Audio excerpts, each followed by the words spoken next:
Welcome to Tenor Tech, where I solve the problems you didn't even know you had. You begin by confirming requirements.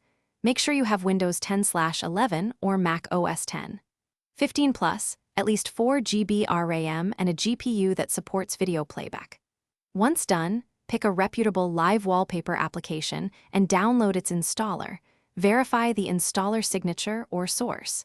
You should close any heavy programs and save your work, then run the installer with administrator permission. Follow on-screen prompts to install core components and optional plugins, and restart the app when the install. Now open the live wallpaper application and import your media, video, GIF, WebGL, or HTML, using the app's import or library feature.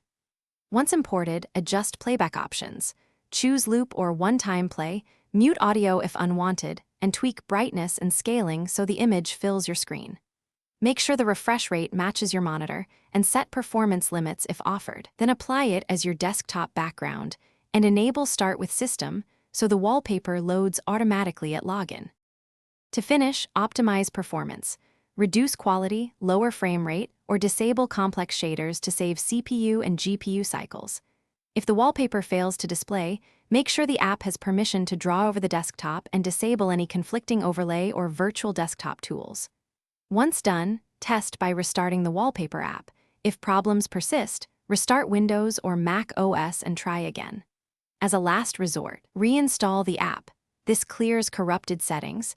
Then reapply your chosen wallpaper and confirm it launches at startup.